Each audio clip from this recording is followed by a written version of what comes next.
Friedrich রাসেলকে নিয়ে একটি কবিতা শুনতে চাই। কবিতা আবৃত্তি নিয়ে আসছে চাঁদপুর ২ নম্বর বালক সরকারি প্রাথমিক বিদ্যালয়ের ৪র্থ শ্রেণীর বন্ধু সৌমিত্র সাহা নীলাদ্রি। মঞ্চে আসছে সৌমিত্র সাহা নীলাদ্রি।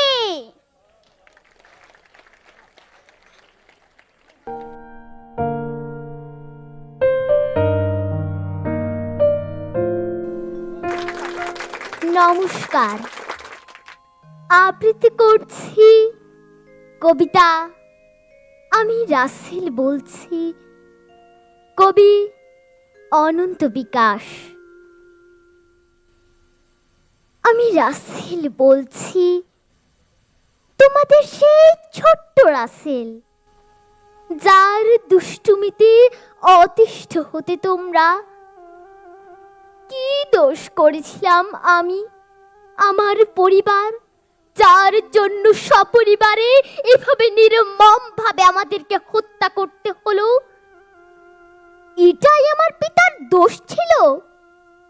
তোমাদের হাতে একটি স্বাধীন রাষ্ট্র, একটি পতাকা, একটি মানচিত্র তুলে দিয়েছিল বলে? রাতের বেলায় অনেকবার কেঁদেছি, মাকে বলেছি, মা বাবা কোথায়?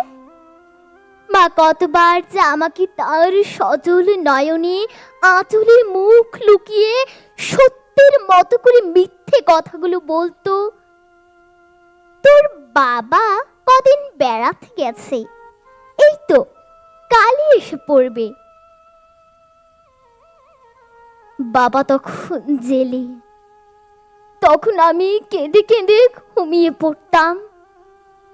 আমি আমার বাবার আদর স্নেহ থেকেও বঞ্চিত হয়েছিলাম। বাবা তোমাদেরকে, এই দেশকে, এই নিপীড়িত জাতিকে খুব ভালোবাসতো বলে।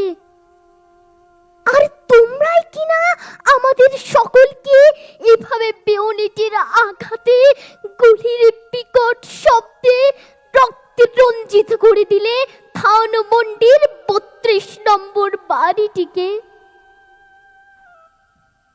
কি লাভ হলো বলো? আমারও তো স্বপ্ন ছিল অন্য একটি নাগরিকের মতো করে বাঁচতে। স্বাদ ছিল, আল্লাহ ছিল।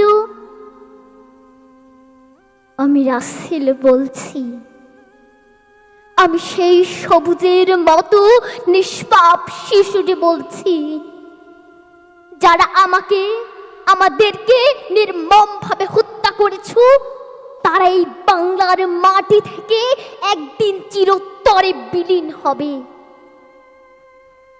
কি দোষ করেছিলাম আমি, আমার পরিবার?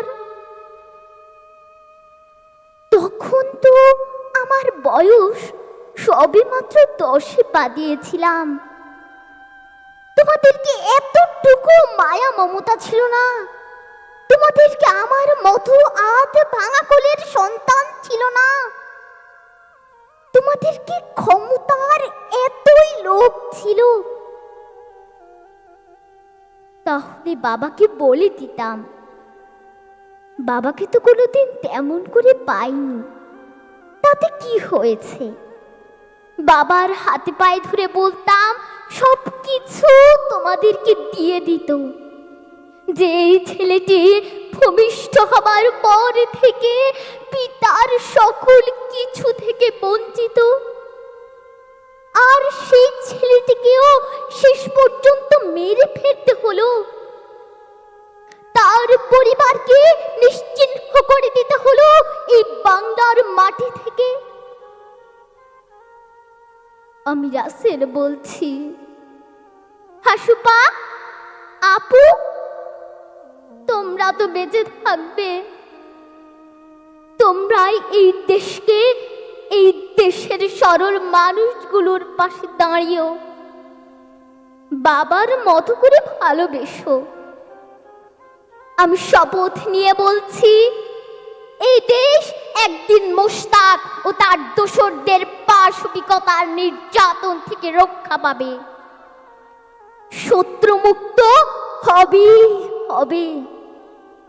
আমি রাসেল বলছি, আমি রাসেল বলছি, আমি রাসেল বলছি। ধন্যবাদ।